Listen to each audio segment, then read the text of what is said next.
So if you haven't heard by now, Surge Transportation is filing for bankruptcy protection. My first thought upon hearing that was, oh boy, couldn't happen to a more deserving bunch of folks. I'm not a fan of Surge Transportation. I ain't gonna lie, I have used them. Sometimes, you just need to get somebody home or get to a certain place, and they got the load. So, I placed that load with them before a warning came out about their credit. So I was kind of there already. But after thinking, oh yay, then I thought, oh dang, they owe me money. So we'll talk a little bit today about how to get paid, what to do and what not to do, what's a waste of your time.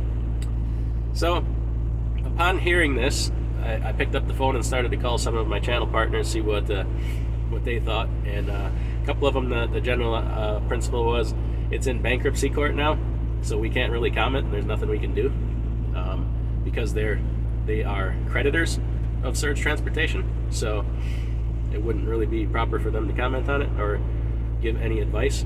And then I called Alexander Winton, and I said, hey, I suppose you heard by now that Surge filed for bankruptcy. They said, yeah, our phones are blowing up over here. I was like, yeah, I bet they are. I said, I got a freight bill I need to place with you immediately. And he's like, did you file against their bond? I said, no. I'm pretty sure that'd be a waste of my time at this point, because best estimates are between $10 and $50 million is what I've been told of unpaid freight bills. You don't get to $50 million in unpaid freight bills and still have an intact bond. Pretty sure that bond is exhausted by now, and if it's not, you're going to go at the bottom of a stack of bills about that high, and it'll be gone by the time you get there, or they're just not going to pay anyway. So I've filed on bonds before, complete waste of time. Waiting for the bankruptcy court to decide and distribute assets. Let's be honest, other than receivables, what assets does the brokerage have, really? Probably didn't own a building that they're in. You and I both know. Well, they have a Florida address, right? I believe it's Jacksonville, Florida. If you've ever dealt with Surge, come on. They might have a little cubicle there in Jacksonville, but everybody else is way off yonder in some other faraway land, most likely, I believe. So, waiting for a bankruptcy court to decide and distribute assets, you might get pennies on the dollar, fractions of pennies on the dollar. I've been through these things before and been around and seen it happen enough time to realize that by the time something goes through bankruptcy, that is if they go all the way through with it, they're not that far yet, they're just in the beginning stages of filing, you're not going to get nothing, most likely, in my opinion. So I said, hey, I want to go right third party. I want to place this debt with you, and I want you to go right to the shipper and receiver. Now, I don't know if you guys know this, but beneficial parties can be held to pay for freight bills.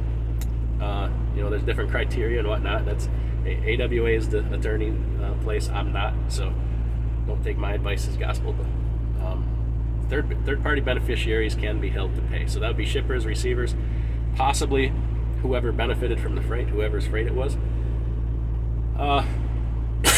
Excuse me, I got a head cold. My voice is bad here. So I asked him to go right to that, and he didn't think that was a bad idea. So I'm placing my freight bill. I got a $2,500 freight bill, and that was incurred before their credit warning came out. So it's not like the credit warning was out and then I still booked the load with them. The freight bill's a little bit older, and so I'm gonna try to collect on that. Now that don't do that for free. There is a commission, but where else can you get a transportation attorney for free? Nobody works for free, and good help isn't cheap, and cheap help isn't good, right? You don't haul freight for free unless you did for Surge Transportation. Then you might not get paid at all. But anyway, that's your best chance of getting paid, is them. Now, AWA, they're in my opinion, they're better than the other transportation collection agencies. They're pretty aggressive. Some agencies will go say, oh, we'll file on their bond. We'll go after the brokerage. You need to go farther than that, and they do. They're attack dogs. They're going to be real aggressive, and you don't pay unless they collect. So they just take a commission off what they collect. I don't know what that is. It depends on how old the debt is or how much there is. I don't have any idea. I'm just doing it because anything I get will be more than the zero I will get from surge transportation or the bankruptcy court. So you can upload your stuff right on the website, awcollects.com. You can call them at the phone number on there. If you wouldn't mind, do me a favor.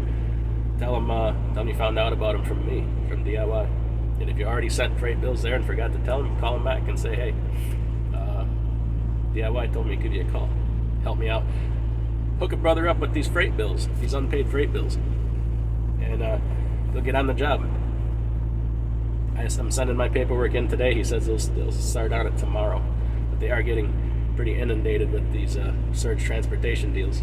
The popular opinion is if we raise broker bonds very high, that it will get rid of some of these bad brokers. It won't.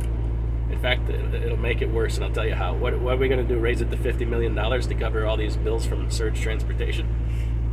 If you do that, the only ones that are going to afford the bond are the big majors that are already in it. And you will have nobody to come in to act more ethical, do a better job, because they can't get past that barrier of entry. So it's a double-edged sword. But what will help is when these unethical brokers don't pay their bills and the shippers and receivers start getting drugged through court and collections and phone calls because of these brokers that they dealt with. So, do it ethically, do it legally, do it properly through a transportation attorney, but try to collect off of them. If they're constantly having to go fight collections battles, take phone calls, and respond to lawyers' inquiries, they might start to be a little bit more cautious of who they give freight to. Merely my opinion. But anyway, I hope if you have some debt with them, I wish you the best on collecting it. Be aggressive.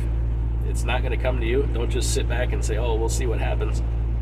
If you do that, ain't nothing going to happen. I'll tell you that. I've kind of been through this before years ago, learned my lesson. So from this point, from that point on, whenever something happens, we're very aggressive about it. And be your own best advocate. And don't cut anybody an ounce of slack. Just be on top of it. So anyway, I wish you the best. Continue to check the credit of brokers before you deal with them. And be vigilant. Everybody take care. We'll see you next time.